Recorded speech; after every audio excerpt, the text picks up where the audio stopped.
Raise your hand.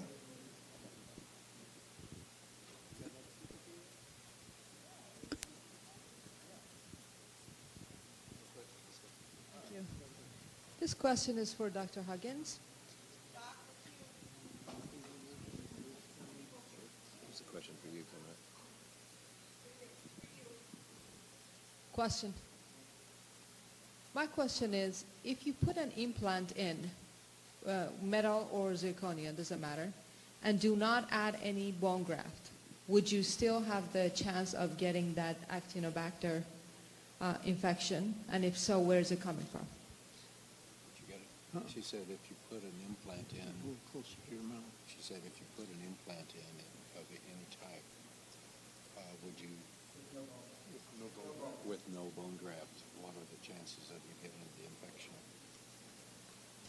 I can't give you an exact figure except that it has 3 numbers in it.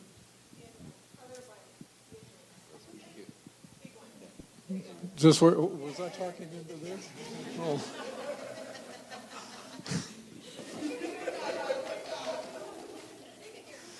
My grandmother gave me good advice one time, but I didn't take it.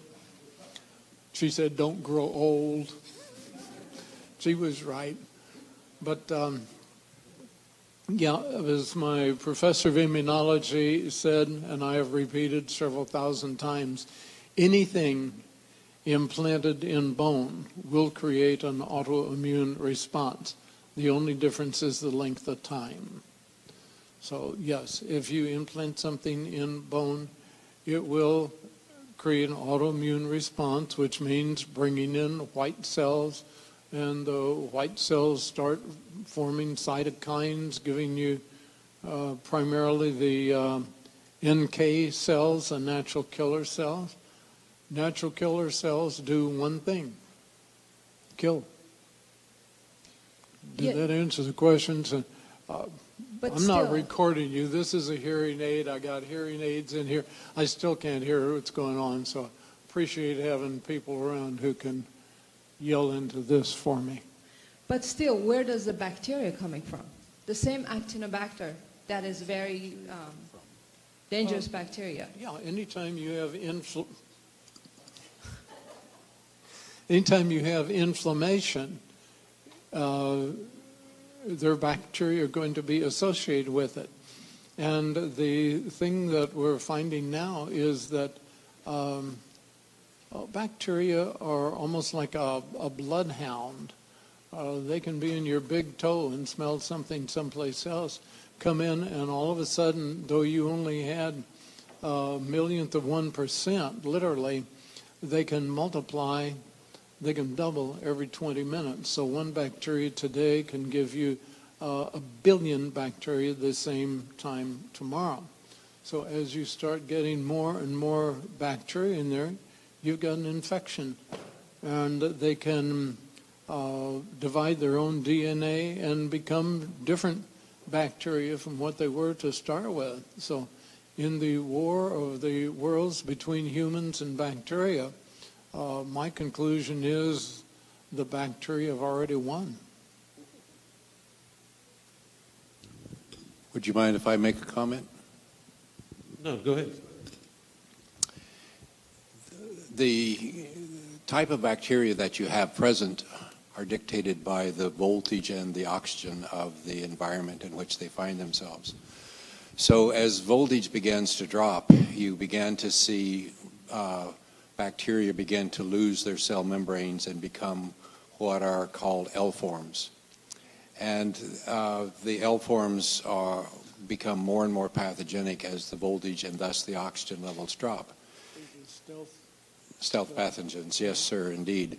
And of course, eventually, when you get down to plus 30 millivolts, they have morphed into mycelial, cell wall deficient mycelial forms, and that's where you get malignancies.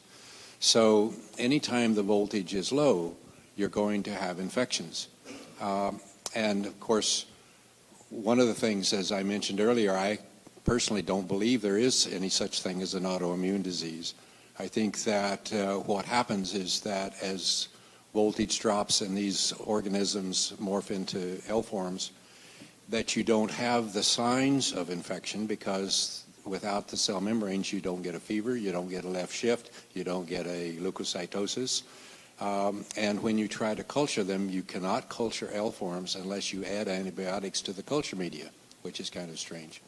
So, and one of the reasons I feel comfortable in saying there's no such thing as an autoimmune disease is that when I see patients with a positive ANA or positive rheumatoid factor, I simply know that there's a hidden infection someplace, and I know where the place is by simply measuring the voltages. The bugs are wherever the voltage is low. And then I go raise the voltage, which raises the oxygen, which kills the bugs, and their ANA or their RF factor goes back to normal again. So anytime that you have a situation where you lower the voltage, you're going to have bugs show up. The other thing is that when you're talking about dental appliances like titanium versus zirconium or other things, titanium is an electron stealer. And so it's going to lower the voltage of the bone around it, so you're going to be much more likely to get infection than you are around zirconium, which is much more electron neutral and thus does not affect in the pH around the screw the way that metals do. Thank you. Question for Dr. Tennant. You showed a few slides about the teeth-organ relationship through acupuncture meridian line. A question I get often from my patient is that what happens to that line, to that circuit, when the tooth is extracted? So the question, if I understand it, is what happens to the acupuncture circuit when you pull a tooth? And the answer is basically the circuit's still there. If you have a string of Christmas lights and you unscrew one bulb and throw it away, the rest of the string is still there and the rest of the organs are still on it.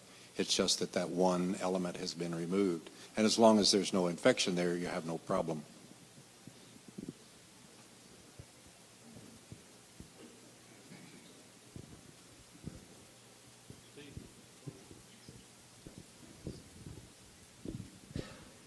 Dr. Tennant, is it possible to measure voltage in the local tissue right around the tooth? You know, if you have a tooth that you suspect is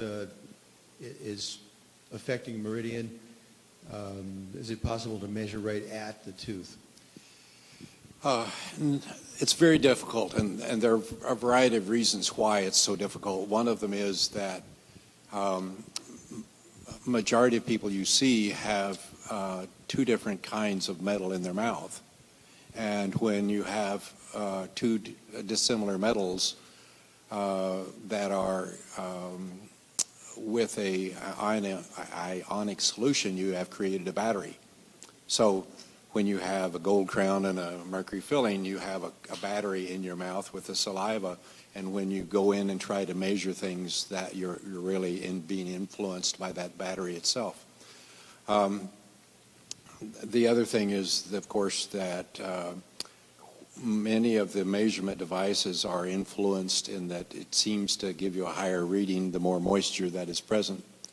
The only thing that I find that is predictable that I can use in my office, which, you know, obviously I'm not a dentist and don't have all the knowledge and tools you guys do, but I simply take a simple voltmeter and put one electrode against the buccal mucosa and the other on metal.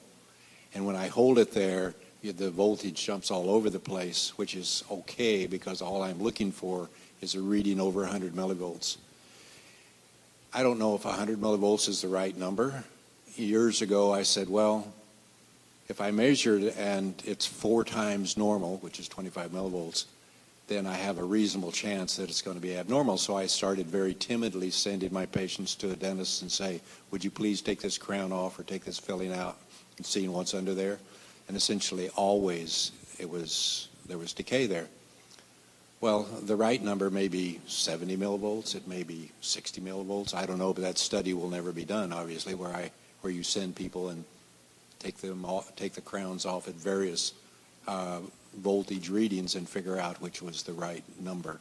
But I found the voltmeter, you know, it's a $40, $45 voltmeter is a very predictable way of identifying at least the metal fillings and crowns that have decay under them. That's the best I can do.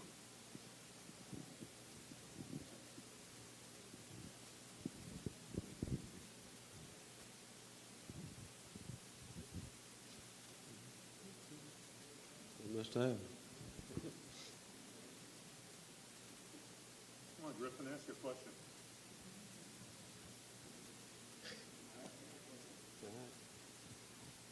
Got it yet?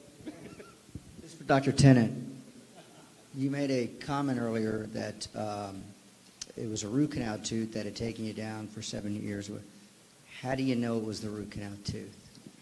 Well, the main reason that I know is that all of those years went by and I was sleeping 16 hours a day. I could hardly, only a few hours a day could I read and understand a newspaper. Plus my platelet count had dropped down to 30,000 and I was having petechia, et cetera. So I had the tooth pulled and I couldn't get any physicians in Dallas to do it. So I went back to Mexico and had it pulled there. And so it took me, I had to go see the dentist the day after the surgery, after the root canal was pulled, and then the day of travel back to Dallas. And I went the next day and got my blood work done, and my platelet count was 150,000. So is that circumstantial? Maybe. But I've seen the same thing happen now in my patients. Patient come in with a low platelet count. I go have them take, while I look and I find an infected tooth or a root canal in the spleen meridian, go have them get the infection out of that area, and within a matter of days their platelet count's normalized. So for me that's strong circumstantial evidence that that's what caused it.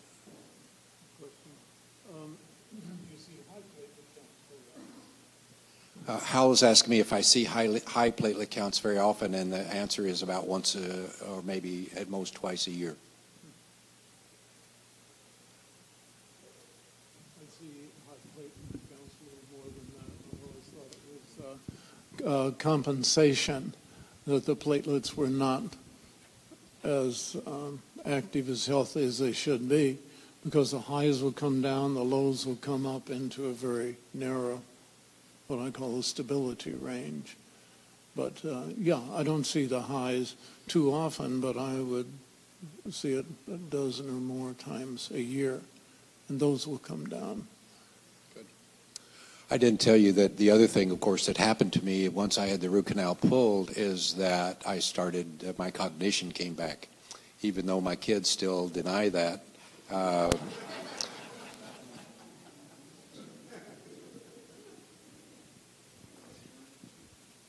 Well, just to continue the root canal conversation here, the common experience is for people with root canal treated teeth to not be debilitated for 7 years and lose cognition and et cetera, et cetera. Do you have any thought about a range of responses that people have to non-vital teeth? Or are there some that end up not being very debilitating and others that clearly are or have other effects? It's a great question, and thank you for asking it, because it gives me the opportunity to tell you how I've come to believe this works. I think it's all about the amount of voltage that you have. So voltage is very much like your checking account. It depends on how many deposits do you make and how many checks are you writing to whether or not you're overdrawn. And so there are, of course, these multiple different things that are electron stealers.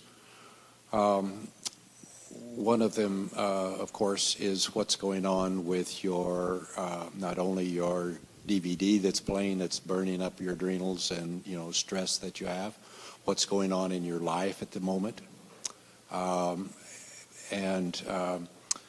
Then particularly important is what is the amount of available T3 and T2 thyroid hormone. As it turned out, I was very hypothyroid, even though I was skinny as a rail back then, and of course normal TSH. So as I see patients, there are indeed those who have root canals that are not showing symptoms, but almost always when I measure that meridian, it will be low voltage. And so what I see is that if you measure a tooth and the voltage is, say, in the range of 100, 120, then the voltage in that circuit may be minimally low.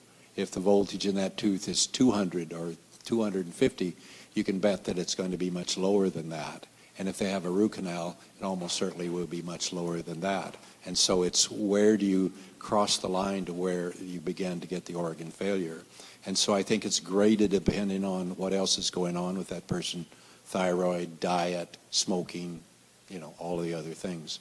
And again, the best way I can understand it in my own mind about what I see in my own patients is the bank account analogy. I had a question also for Dr. Tennant. Am I being whipped up on here? Yeah, no, I hope not to pile on, but hopefully it'll be an interesting question. There are a lot of ways that we hear about getting the body to be replenished with electrons, antioxidants, and so forth, but also been reading in the last few years a lot about what they call earthing. I was wondering if you have a comment on earthing. Yeah,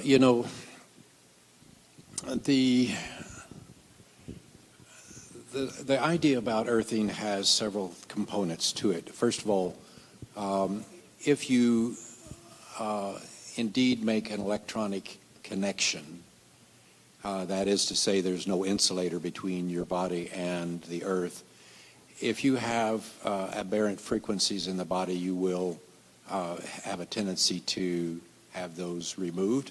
In addition, the earth itself is a large electromagnet. In fact, there are many people who say that life on earth could not exist without lightning, because lightning strikes someplace on the earth every second or so, and the lightning goes down into the earth, turns around, goes back up and hits the ionosphere, and then comes back. And so the surface of the earth and the ionosphere are actually a large capacitor.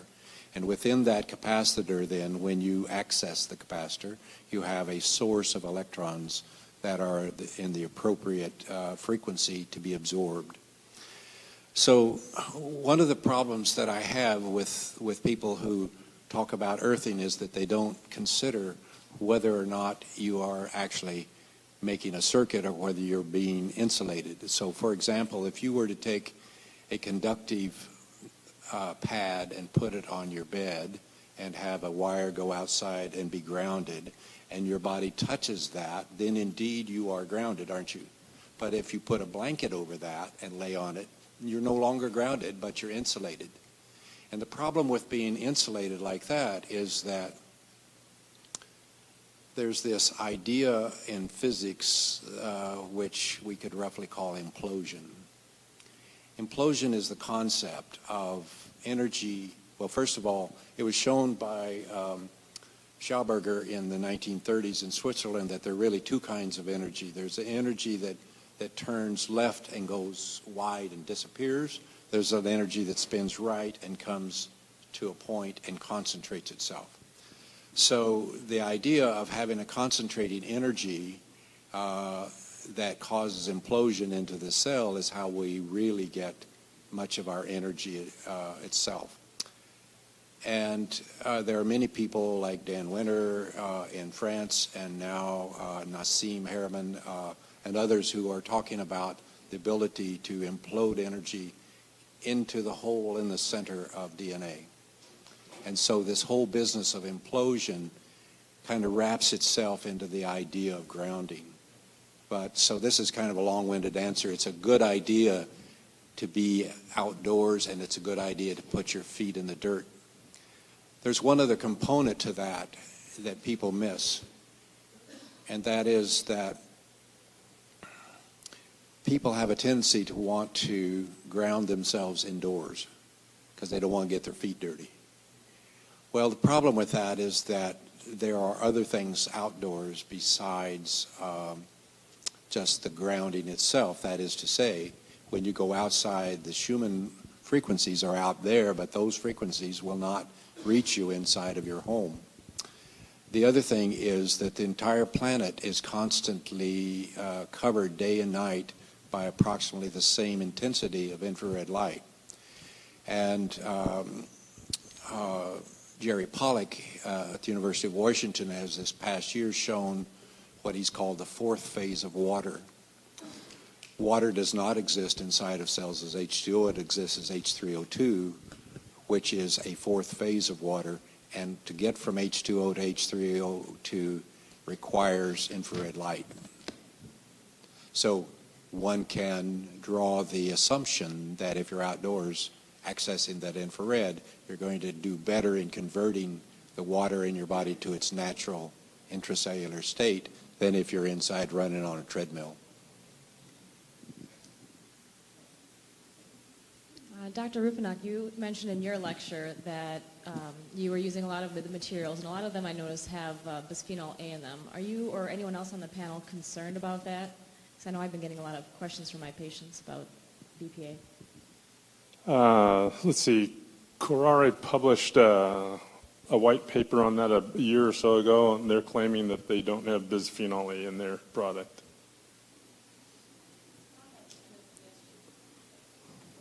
I'll have to relook. So I have no comment.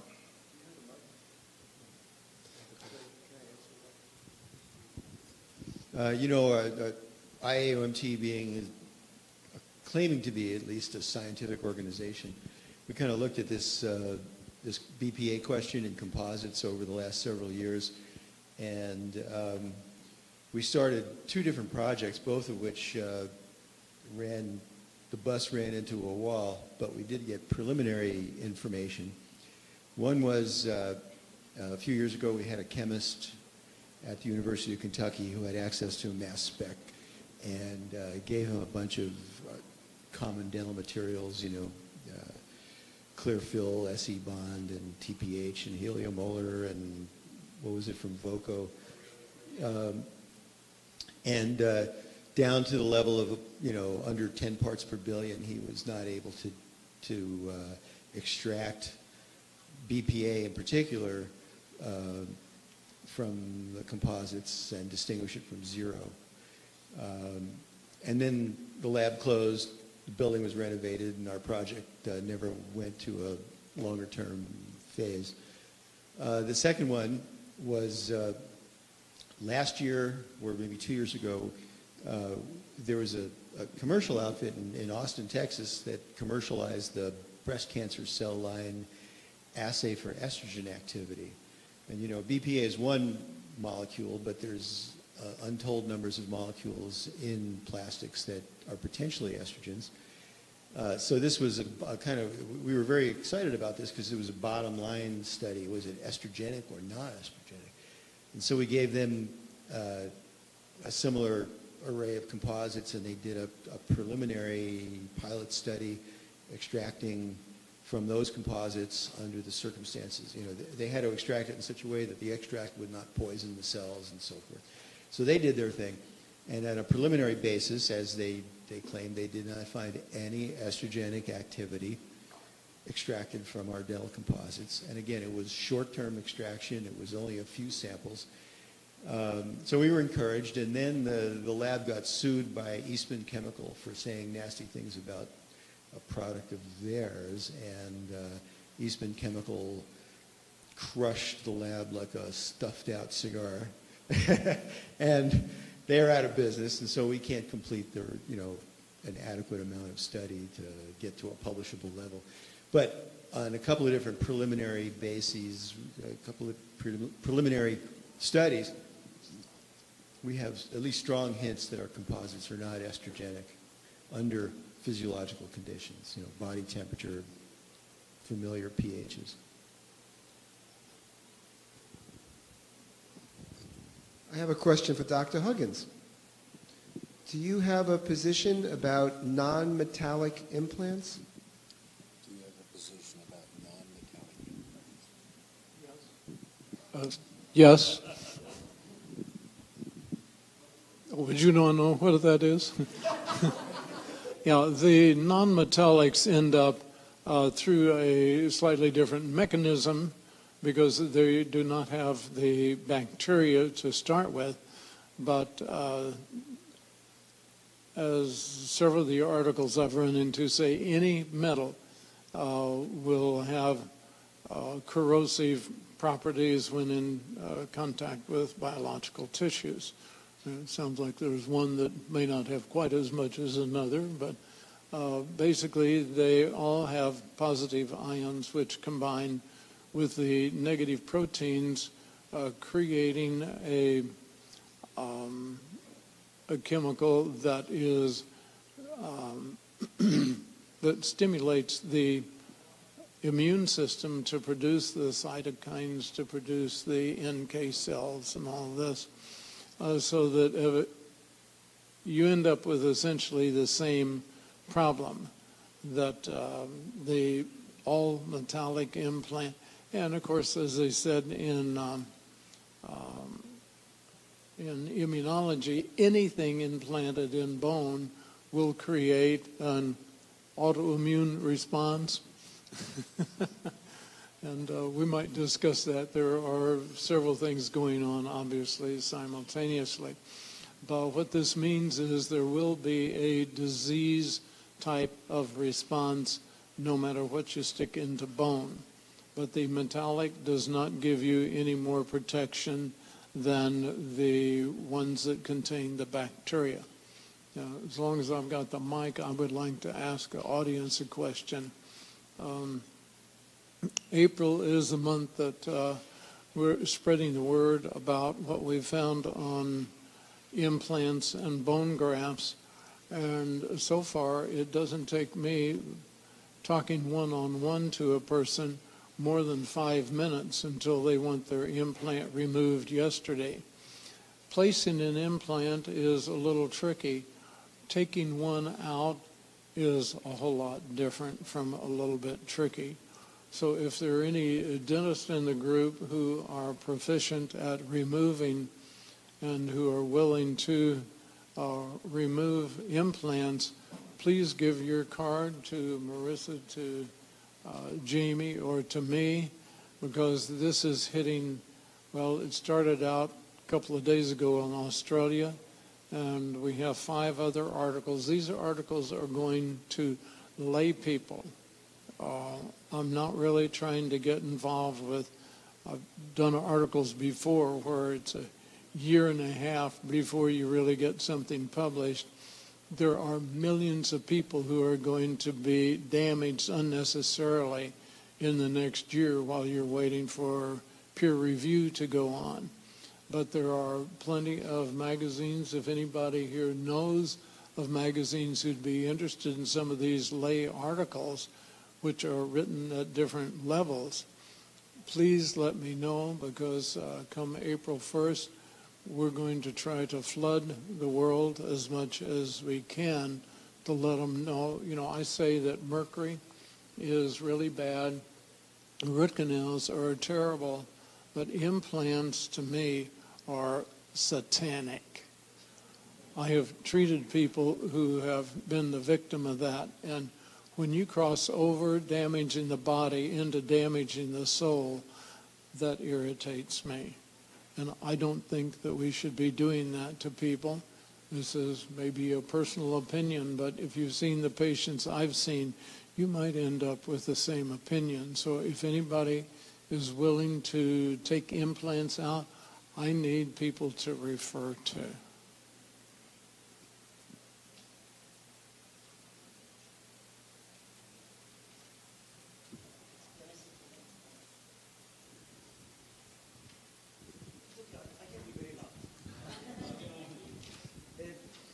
You know, every time I come to a conference like this, I go home and I feel like closing my office and don't do dentistry anymore. So any comments like in the next 50 years from anybody from the audience, what would dentistry look like in 50 years from now? You know, when I go home right now, I think that maybe I can do some composite filling, or maybe I should better take out any tooth that has a simple cavity even. So just any comments from the audience, in 50 years, what do you think dentists can do that would not be harmful to the whole body?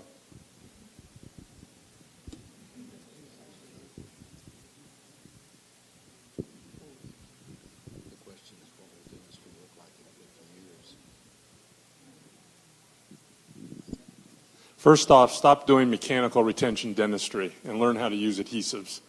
It's the over-treatment of teeth that lead to over-amputation, which then precipitates the irreversible pulpitis that then requires the root canal that leads to all the problems. So minimally invasive initially, control decay with supplements, hygiene. I mean, there's so much to say and no time to say it. But there is hope. And we have one dental school in the United States, USC, that is teaching a purely adhesive restorative technique that will invalidate crowns. We have a couple of dental schools in Europe where you can graduate without ever having done a crown because they know adhesive chemistry. Okay? It's over-treatment that's causing all the problems. Stop that. I think long before 50 years is over, we will be able to regrow teeth. This area of stem cell work is obviously moving forward rapidly around the world.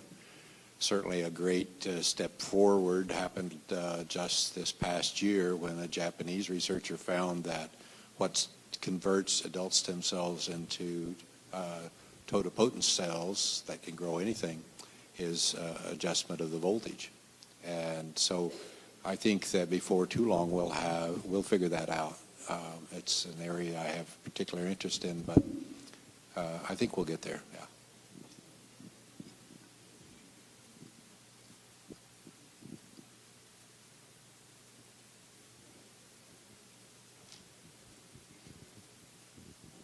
Hi, so I have a question for all of you actually. So if we know mercury is bad, root canals are saying is definitely bad, but an implant now is not an option. So if a patient comes to me and has a bad tooth, 30-year-old, long life still remaining, what are my options?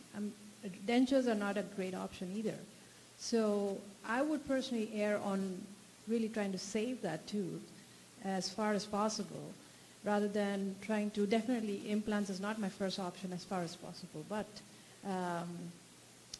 if a tooth is taken out, what's the next option, if not implants?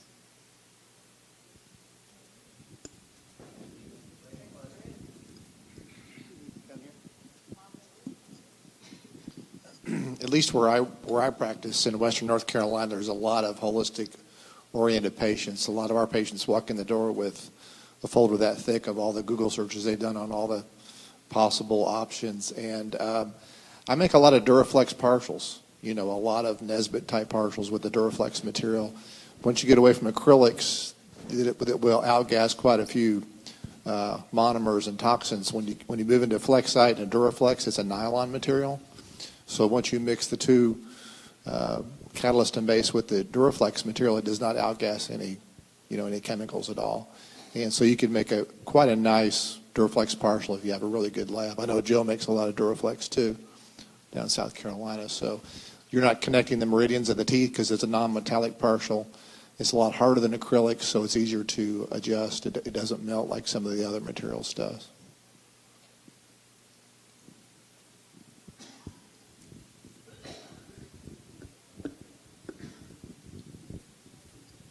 Hi, about the Duraflex nylon partials. In a year or two, they're cutting into the gum. They're destroying the abutment teeth. Well, it depends on how you design them, too. You have to have a really good lab that can manufacture and reduce the torquing and the twisting. And sometimes they'll make a real small little guide plane to where it doesn't torque the teeth, and you have to work tight with the occlusion, get the eccentric contacts off of it. You have to use two different kinds of articulating paper anytime you put something in the mouth. You have to measure centric. You have to do left and right working movement. So I'm not having that type of problem with mine. So. Okay. Yeah. There's also a clear frame partial, which is a non-acrylic clear frame partial. If you have an issue where you want to put a clasp over a cuspid and you don't want the patient to show the wing on the partial, you can use a clear frame, but that does require a rest, yeah. Just as a follow-up to that question, is there any other alternative to offer the patient? You're basically saying a 30-year-old, I have to give them a partial denture? Yeah, you can do a bonded bridge too, yeah, ceramic bridge. Yeah, there are bonded bridges. I don't know. After 30 years of listening to this debate, I've come to the conclusion that you have to pick your poison.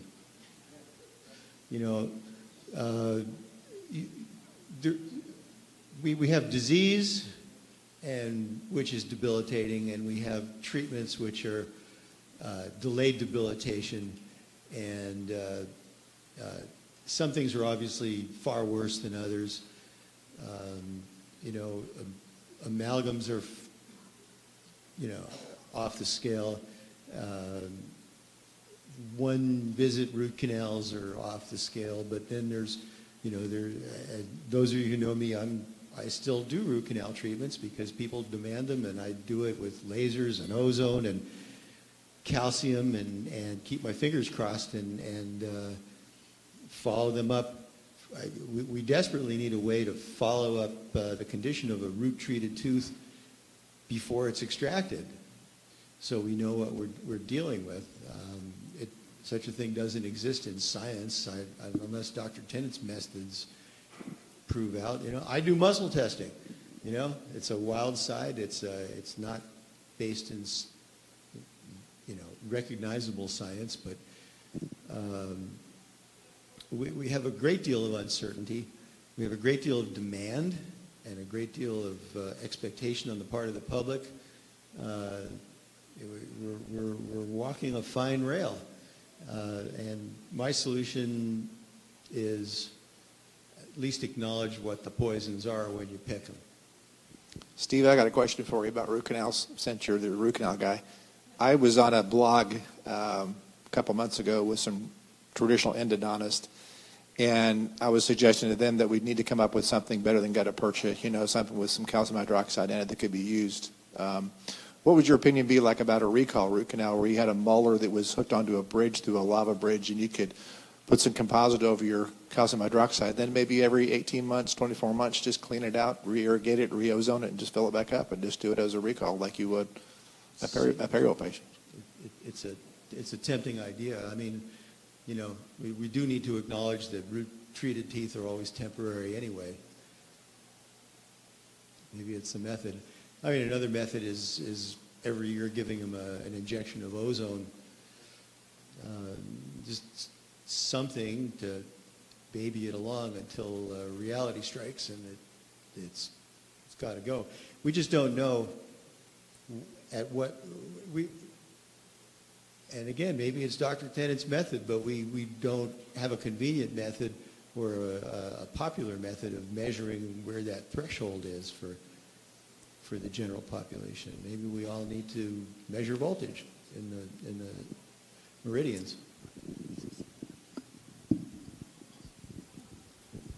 It's easy for me to interpret what I think the question was, since I couldn't hear what the questions were.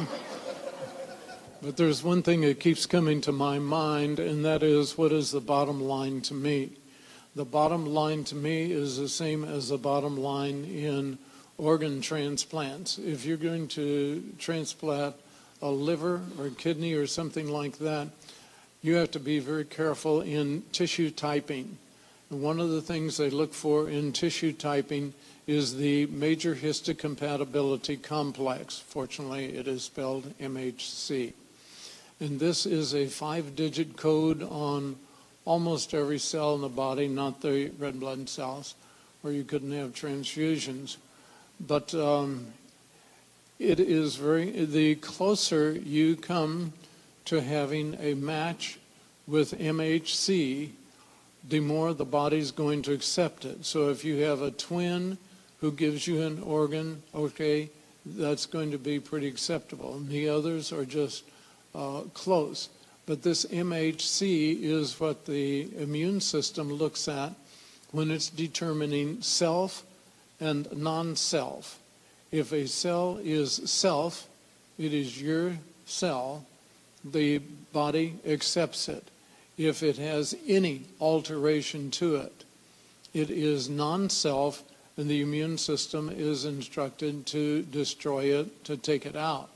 If you have a dead part of the body, like a root canal tooth, there is no MHC. So it's not that it is not close, it is not there.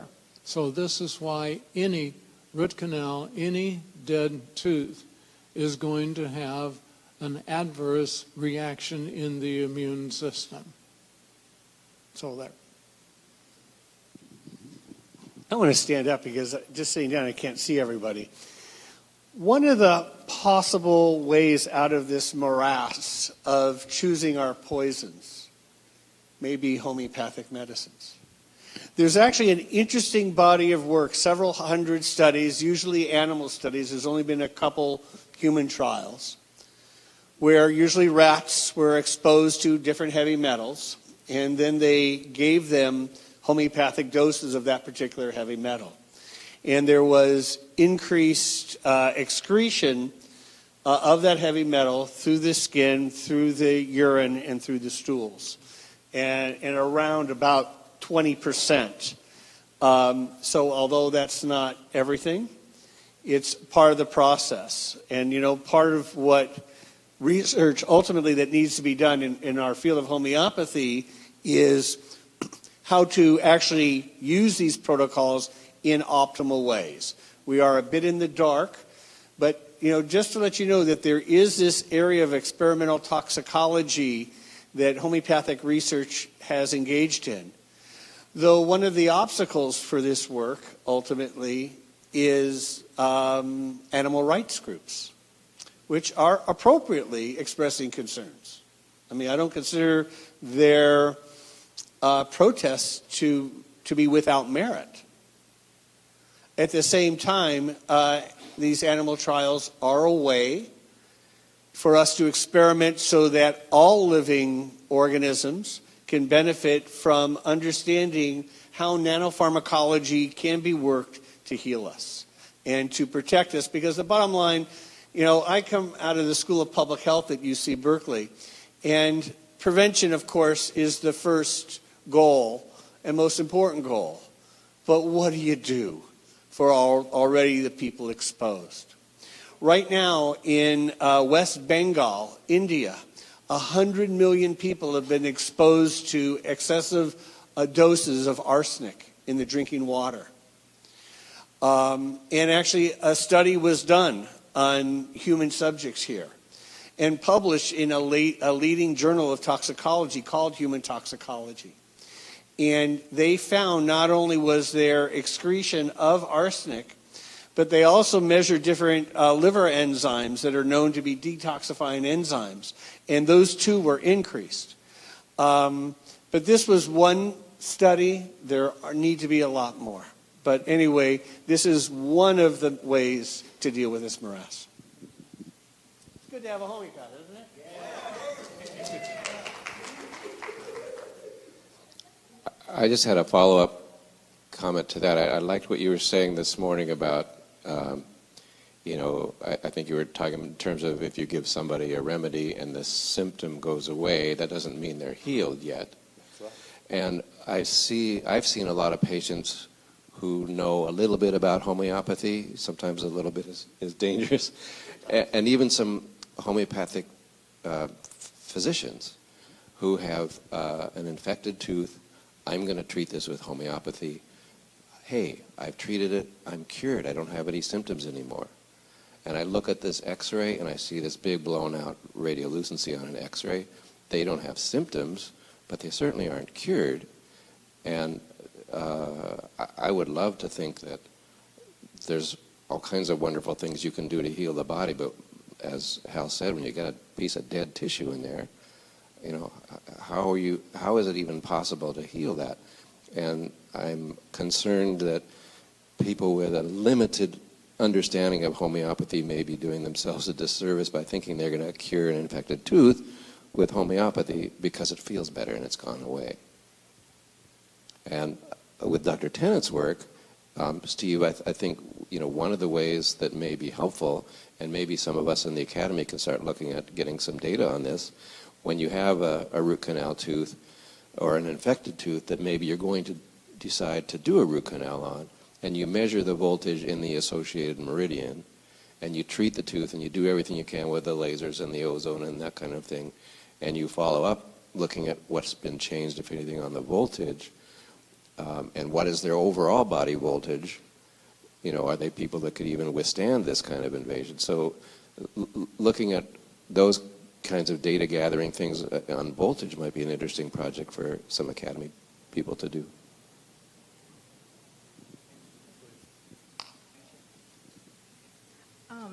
I've heard some encouraging information. I'm changing the subject here.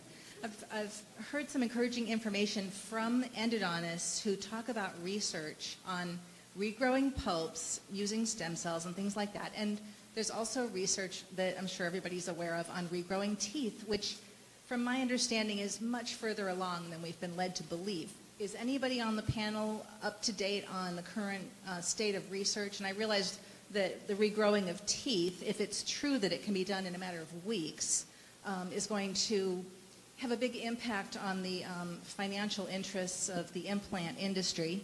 But hopefully that wouldn't be something that would stop the regrowing of teeth from becoming available to us.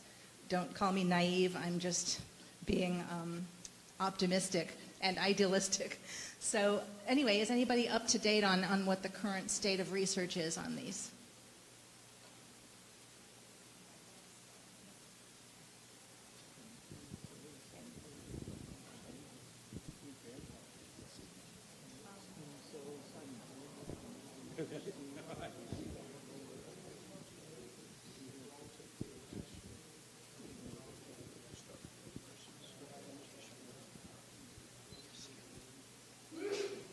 There's some new research and advances coming in medicine on anti-aging, and our patients in the future are going to be living much longer. And what I'm hearing here is some rather strong statements of all root canal teeth are bad. I don't know if you realize that all teeth undergo a natural root canal, and if you followed your logic, you would be removing all teeth after some arbitrary age of about 80 on a person that may live another 50, 75 years. I think we may have a problem here, but I think you're going to have to address it other than saying all of this, none of that, so on. Our new implants without metal in them, I think, are a big improvement. There's nothing that you're going to put in the body that you probably won't get some reaction from somebody on, but you're going to have to use a little bit more common sense, and I'd like anybody to react to that care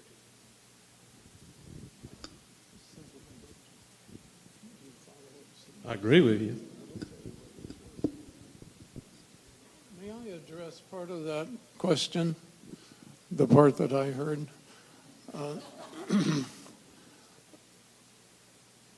Many years ago, I met Olimpio Pinto down in Mexico City. I was on a program down there, and he mentioned to me that mercury was bad, and I tried to convince him that it was okay because there's the alpha phase of delta phase, things bound together. The mercury didn't come out, and after a while, I quit talking and started listening, and that's, I guess, when I started learning.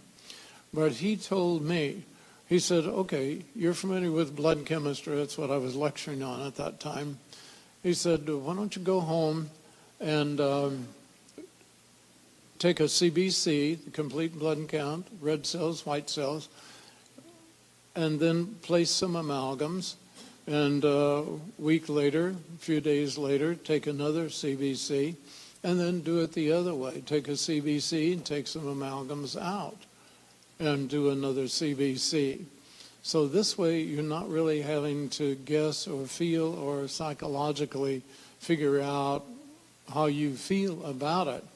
But the movements are within 1 to 2 days. And within 3 weeks of that time, I totally gave away all of my amalgam placing equipment. So in 3 weeks, watching the numbers convinced me what was going on. So anytime you have a question, if you are questioning cavitations, root canals, anything like that, and just recently they found I had a fourth molar cavitation. This is not very common in planet Earth, but then nobody asked where I came from. But clear up in here in the ramus, I had a cavitation. We did DNA on it and found all kind of interesting visitors there, and there are changes in the CBC.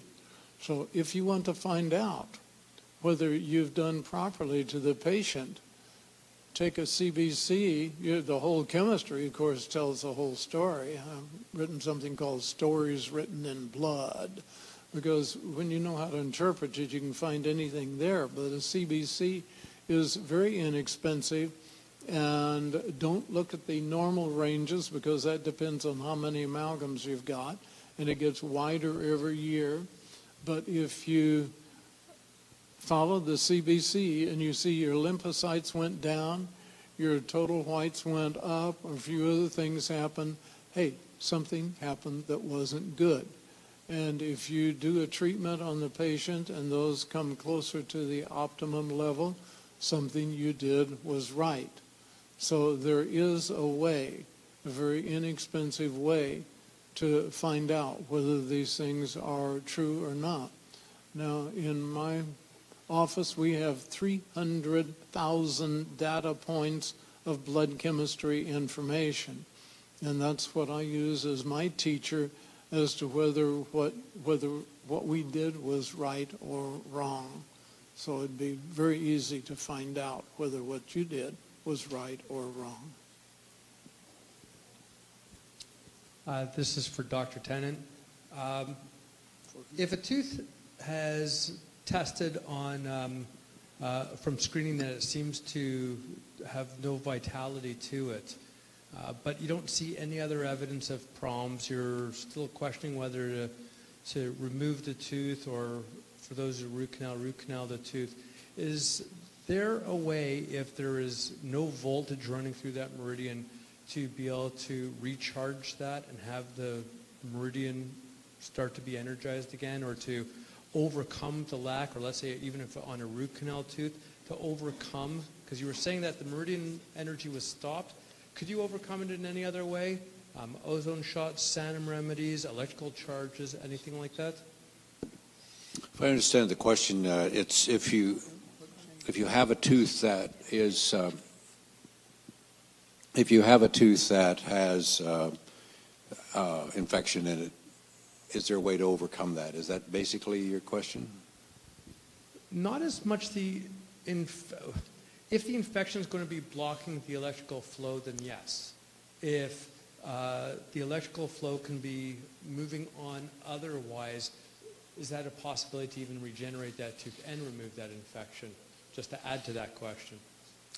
Well, one of the things we've seen is that I've seen a few people where they come in and they have a tooth that's hurting, and we simply put voltage into the tooth and it heals. And the pain goes away, and send them to the dentist and they say, well, the tooth is fine now. So we've had a few of those. So from that standpoint, yes, like everything else, if you give the body enough voltage and raw materials, it will build new cells and heal itself. And I think that applies to teeth as well as other tissue. The problem that I see is that if you have chronic low voltage in a circuit, including in the circuit of the tooth, then infections are going to show up, and you're going to have trouble maintaining that because it can't repair itself. I have never found the data as to how often a tooth replaces itself. Does anybody know that answer? Certainly bone itself is one of the slowest things in the body to replace itself. So I would assume that a tooth would be at least in that category or longer. But I would, and this is just an educated guess, I would guess that teeth, like everything else, do make new cells and replenish themselves as they wear out. But once you get infection in a tooth, the thioethers and gliotoxins that they put out are going to be adequate to take the voltage down in that circuit until you get rid of the infection. So, the bacteria that are in a tooth produce thioethers, and the fungus produce gliotoxins. And those are some of the most toxic substances known to man. I know that Boyd Haley is here and knows a great deal more about that subject than I'll ever begin to know, so we could ask him those questions as well. But certainly in my experience, in my patients, when you get infection and you don't deal with it, you can never overcome that by just inserting voltage through the meridian. It will always take it down. So you're saying there's a possibility of a Frankentooth? Seems like a good noun. I don't know exactly what it means, but it seems like it would work.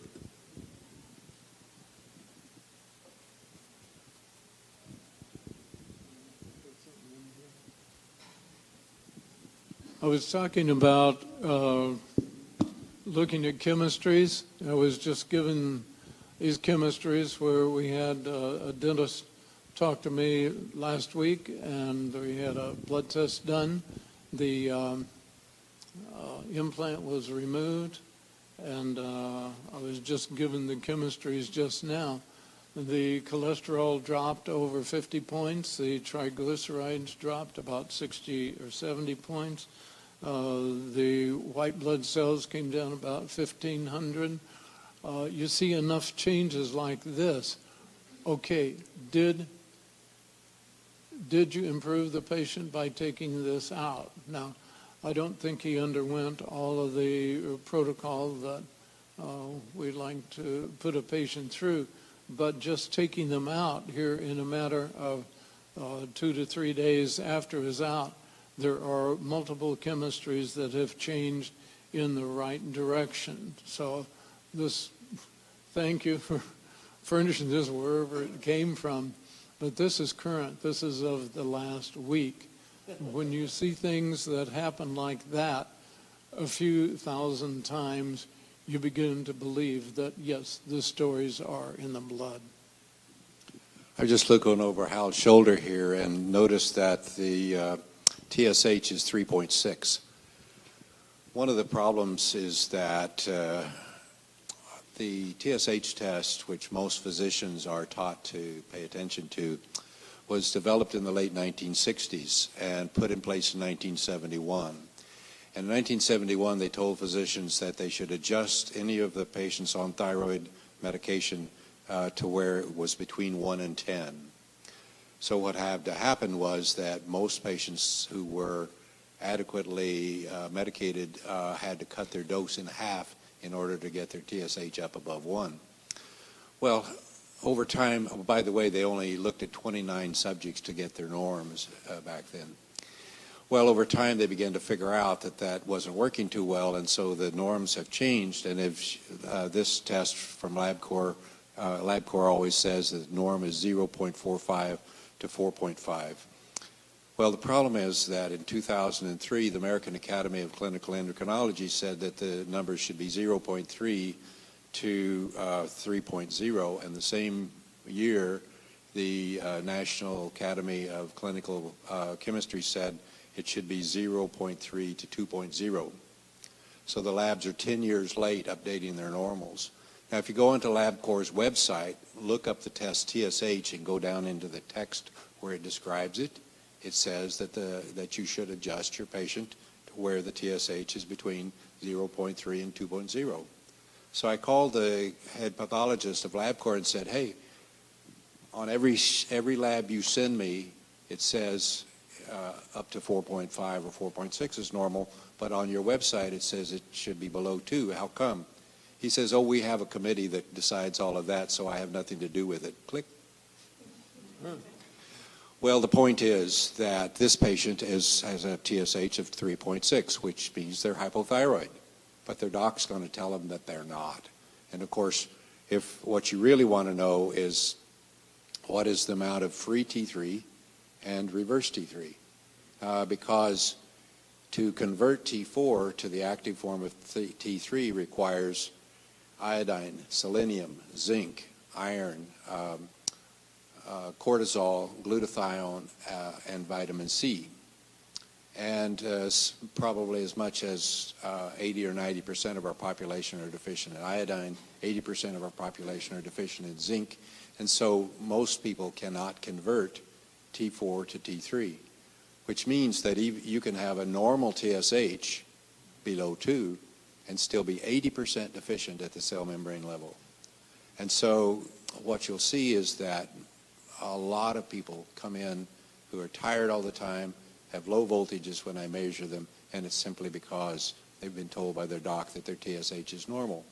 So if you, in this patient is hypothyroid just by definition of the TSH, even though I don't have free T3 or reverse T3, but you can bet that that patient has low total body voltage and is not going to be feeling very well.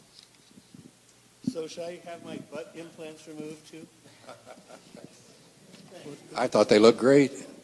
Anyone an expert on removing butt implants? Oh, I'm so sorry. It's interesting to me since I was in the lecture earlier today talking about the Balmani. This is an implant. This is the one we're talking about. It was taken out.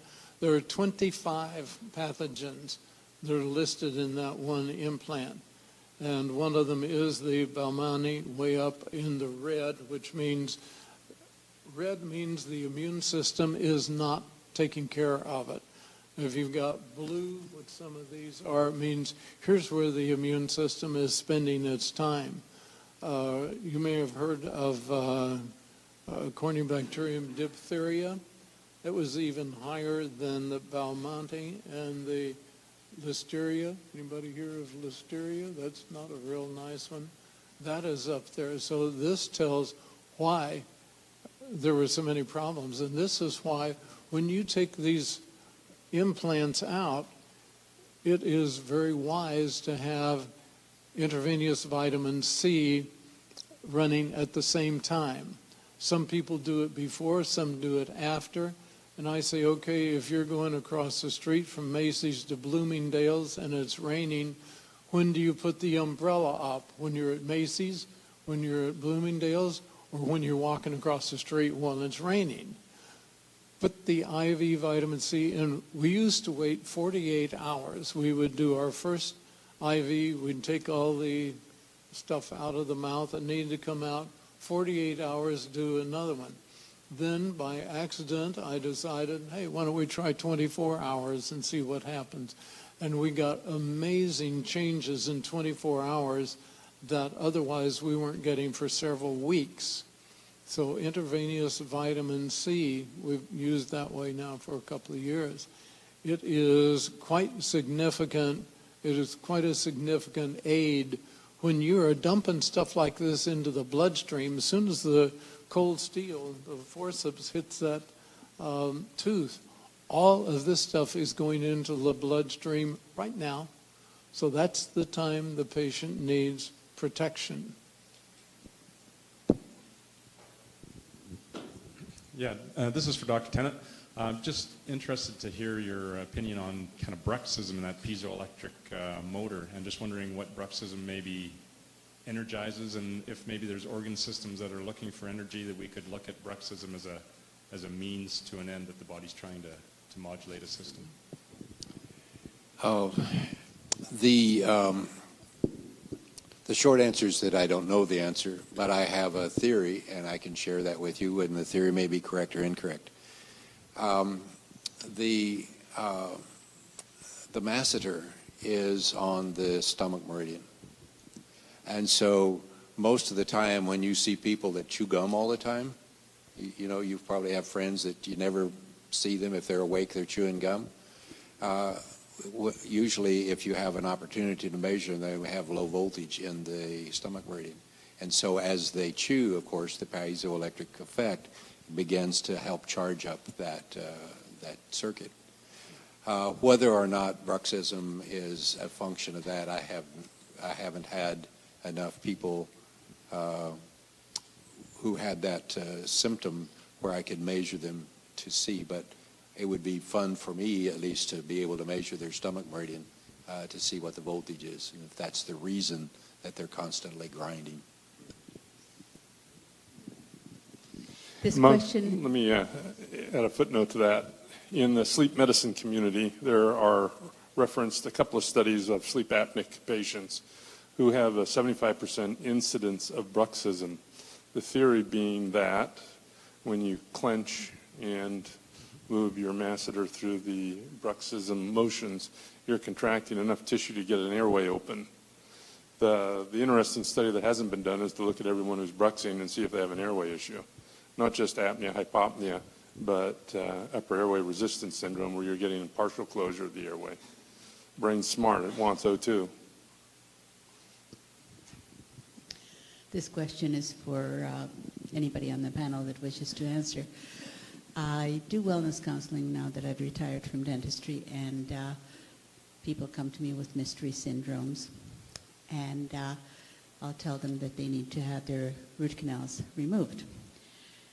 Some of them cannot make a decision, and I tell them the sicker you are, the faster it should be out. And until they get them out, what is your opinion on ozone injections, Rife, and other modalities until they get them out?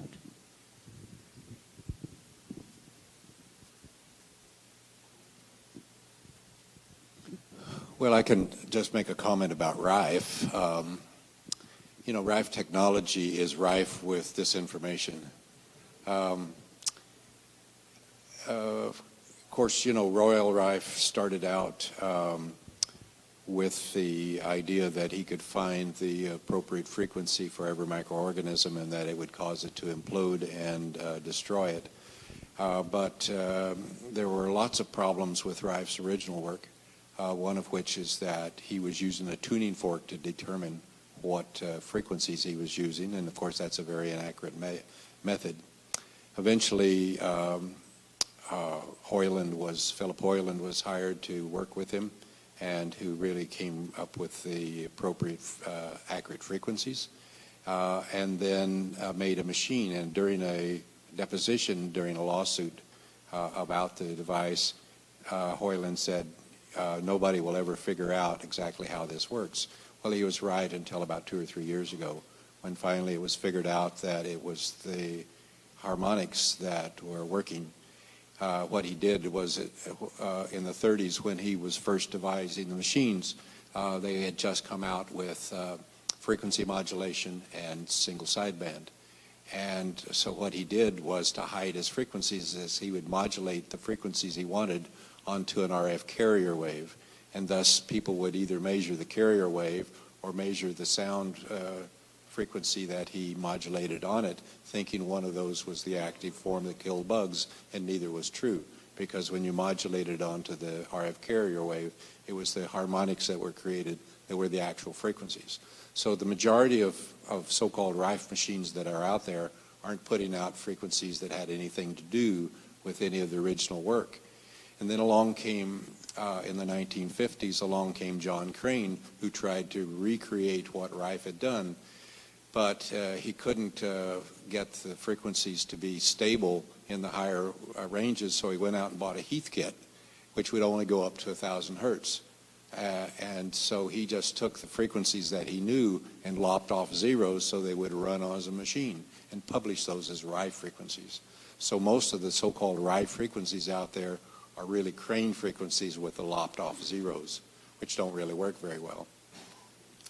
So we do now at least know what the frequencies are and what the ones should be given.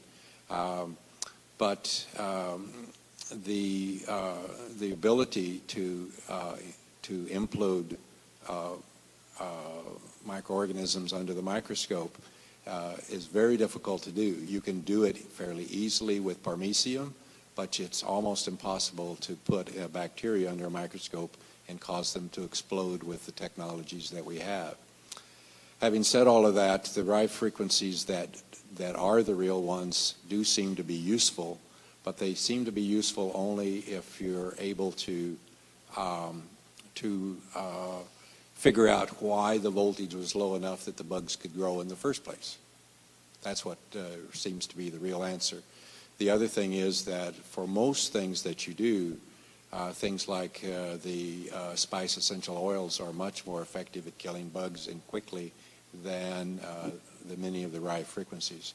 The other problem with Rife is that the Cabrera did work for the Air Force where she showed that when you put a frequency into the human tissue, every time it went through a different kind of tissue, it changed frequency. So even if you had a frequency that you knew killed, say, staph under the microscope, when you send it into the body, by the time it gets to wherever the bugs are, it's some different frequency. So there's a lot of misinformation and disinformation and bad information about Rife frequencies.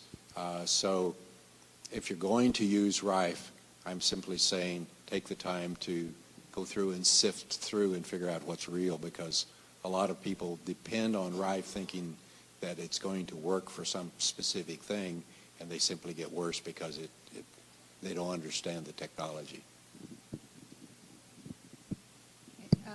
This question is for Dr. Huggins. I wanted to know the implant that was taken out. Was that taken out because it was infected, and now we have these measurements in the different bacteria that was available, that was in the blood system? Or was it just a normal implant in the mouth and it was just taken out for health reasons? And also, if... Hang on, let me tell him that question first. The question she's asking is, this particular patient, was the implant removed because it was infected, or was it just taken out because it was a root canal? Well, it wasn't a root canal, it was an implant. No, just because it was a healthy implant and you wanted out for the health reasons. That's my fault. Was it a healthy implant, or was it an infected implant that was taken out? There's no such thing as a healthy implant. Well, non-symptomatic. An asymptomatic implant. I don't know whether it was symptomatic or not, but certainly there were a lot of changes in chemistry. I have not talked to the patient since it was out, so I don't know. But I know I was just conversing and happened to mention something about implants, and in a few days it was out. He said, "I've got one of those in my mouth." And a few days later he didn't, and the chemistries show a lot of change. Well, looking at all these bugs, if he was not protected with IV vitamin C, with protamine, zinc, insulin, a few things like that, he got hit right between the eyes, which he would recover from. But when you're taking these implants out, you've got to take out about 1 millimeter of the bone with it. And anytime you're taking out a tooth or an implant or anything that's coming out, it sounds kind of silly, but nobody ever forgets it. I tell people, take the patient by the feet, pick them up, and shake them for 5 minutes, which means make it bleed out, because the bacteria we found at least 2.5 centimeters away from the original socket area. So when they're taken out, we're taught in school, take a tube of 2, fold it up, and bite down quick because you need a clot. No, you don't. You need to bleed out what otherwise would take 6 months of antibiotics to kill off. Bleed it out. That's one of the most important things that I can possibly say here today. One more question, because you were mentioning the problem with bone graft. If there is no bone graft and the implant is really sterilized with gamma radiation or whatever other methods that are good, would it still be an unhealthy option? All I heard was, would it be an unhealthy, no matter what you do to a bone graft, it does not have the proper bone graft.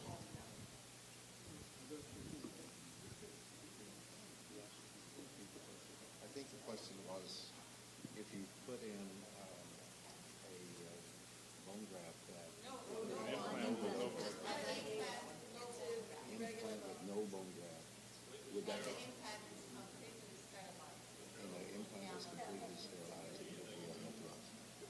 No, it would not be a healthy option because anything that is implanted in bone will create an autoimmune response. And you see the changes in the blood, you'll see changes in symptoms and diseases and so on.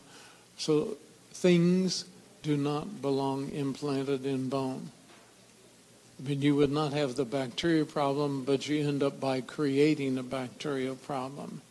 So no, implants of this type do not have, I mean, there are others. I've worked with maxillofacial surgeons in doing eyes, ears, noses, and stuff like that. And with silicone, we had very high success in doing implants. But where you're talking about implants that dentistry is using in the oral cavity, just figure out how you're going to explain that to St. Peter. On this question, can I just ask one last question, please?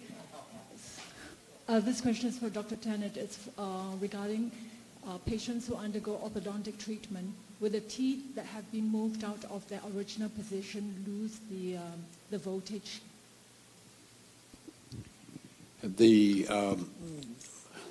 When you move the teeth, they are still attached to the same meridian that they were in the beginning, so the movement of them doesn't affect the flow of energy. What does create a problem is that when you wire together the upper central incisors, you turn off the craniosacral pump. And you will often see people begin to have symptoms soon after you wire those teeth together. And I've seen people, young people, come in with all sorts of fatigue problems and behavior problems and so forth, and you simply cut that wire so that now the pump can work again and the symptoms almost immediately go away. So it's a real problem when you shut down the pump with braces. The lower doesn't matter because the mandible doesn't move. The mandible is one piece. So you haven't affected the pump when you put braces on the mandible. But when you put them on the maxilla, you know, you've got, there's the suture line that goes through here, and the maxilla should open and close with the craniosacral pump. And if you wire it shut, it can't do it anymore. That's a problem.